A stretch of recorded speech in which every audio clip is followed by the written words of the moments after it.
Good morning sa ating mga fellow representatives, pati rin po sa Office of the Ombudsman. Mr. Chair, gusto ko munang bigyan ng context yung aking tanong. Mr. Chair, may mga rights defenders, lawyers, alternative media, civic leaders, at maging isang think tank na nag-file ng administrative and criminal cases with the Office of the Ombudsman against several ex-officio members of the NTF-ELCAC. First to file their complaint noong February 2020 ay accused si Major General Parlade Jr., former PCOO Yusek Badoy, and former National Security Advisor Esperon for violating Republic Act 6770 for committing unreasonable, unfair, oppressive, or discriminatory acts.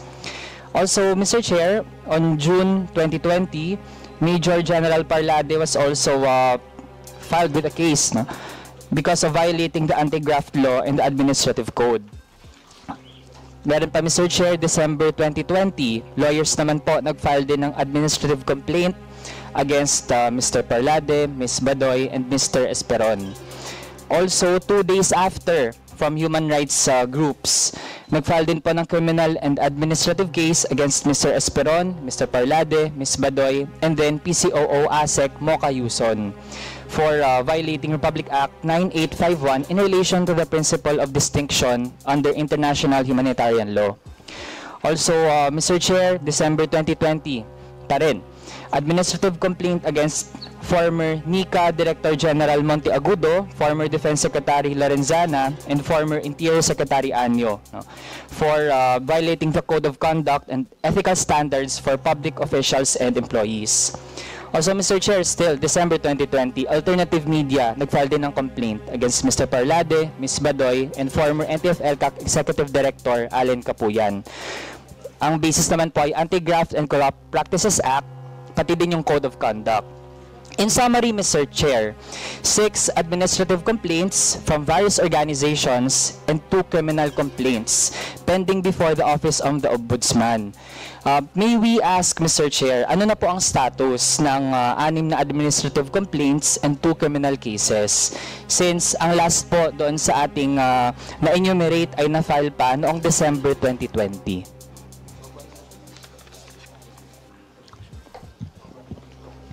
Honorable Chair, Your Honors, yung tanong po ay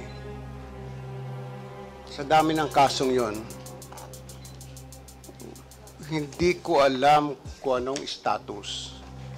But if the Honorable Congressman is referring to those cases against Parlade,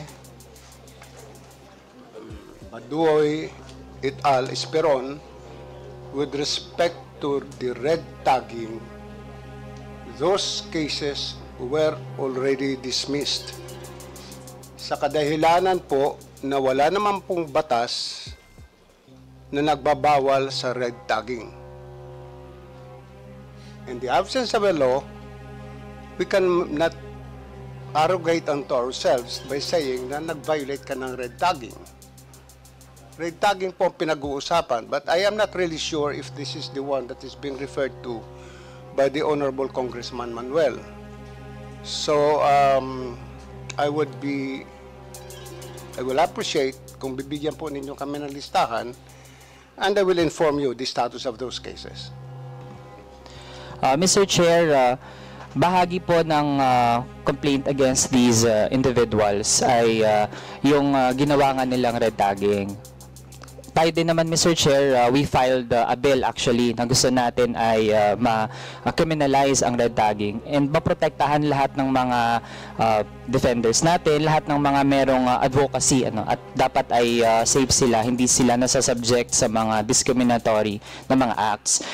In the absence of that law at this moment, Mr. Chair, kaya ang na-cite natin ay yung ibang mga batas na actually ay pwedeng maging basis para mapanagot ang mga individual na ito.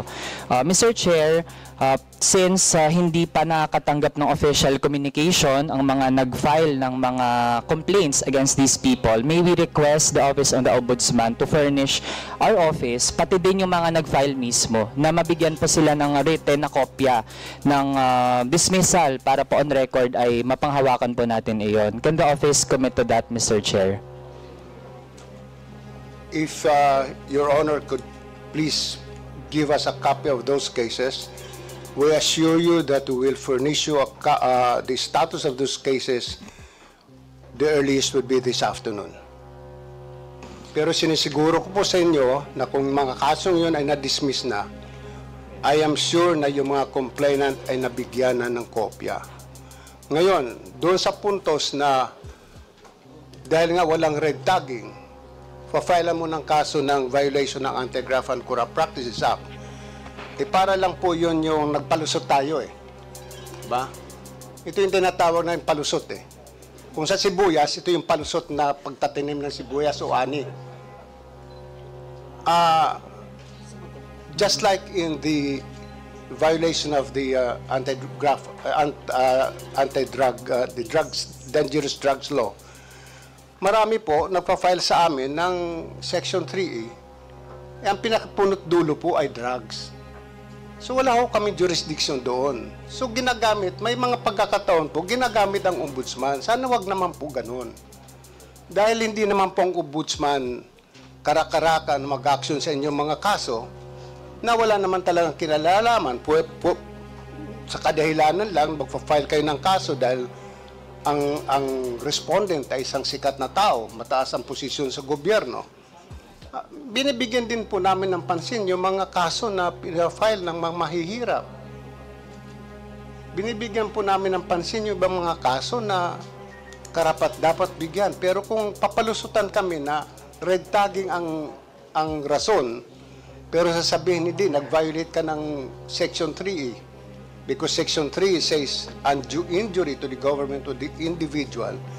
Yan ang cause ng undue injury na yon. Kung red tagging, wala akong binayolate na batas. Yun lang po, I would appreciate if the Honorable Congressman Manuel could give us a list of those cases and we will immediately. I'll call the office now and give us a status of those cases. And I assure you, before the end of the day, you'll have a copy of the status of those cases.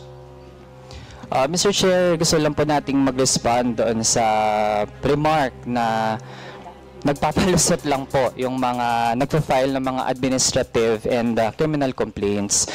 Mr. Chair, para po sa enlightenment ng ating mga kapwa civil servants and public officials, Mr. Chair, yung retagging po, hindi lang po yan basta salita at hindi po naghahanap lang ng kung ano-anong dahilan para magkaso. Mr. Chair, meron na po talagang nangyaring mga masamang bagay dahil sa retagging. Meron po, nakaka-affect po ito ng pag-perform ng ating mga public officials at kahit yung mga civil society organizations natin, Mr. Chair, na-hamper po yung pag-perform nila ng duty nila to pursue whatever advocacy that they have in line with our laws. Tapos, Mr. Chair, meron na ring mga na-red tag na napatay na nga, no? Dahil sa ganong threat, no, na nagiging epekto sa kanila dahil sa pagre-red tag coming mismo mula sa mga government officials. So, Mr. Chair, ang dating kasi kung kinukonsente natin ito sa pamahalaan, edi short of saying na we are enabling red tagging, no? Kaya habang syempre mainam na meron na rin talagang batas eventually on red tagging, sa ngayon, Mr. Chair, kita naman natin damage has been done, no? At nakakalungkot isipin na yung mga buhay na nawala because of red tagging, yung mga hindi na makapagpatuloy, no, whether in government man or hindi, nahihirapan na sa kanilang mga gusto sanang gawin, no, hindi na, mahirap na pong ibalik yun, Mr. Chair. Kaya sana mas maging proactive tayo when it comes to this matter. And sana po hindi din po napagbabangga, no, na may mga kaso daw na para sa mga mahirap, ganyan. Yung mga rights defenders po natin, yung mga people's lawyers natin, yan din po ay merong mga ginagawa para sa mga mahirap. In fact, no, yung pag-defend nila sa mga magsasaka, sa mga mangingisda, sa mga manggagawa, part din po yan ng gusto nating sama-samang pagtulong sa mga mahihirap. So, sana po hindi pinagbabangga, hindi pinagko-compete yung mga kaso. Kasi kung lahat naman po, Mr. Chair, agrabyado, lahat po ay dapat nating tulungan at dapat ay may hustisya po para sa kanila. Yun na muna, Mr. Chair. Maraming salamat.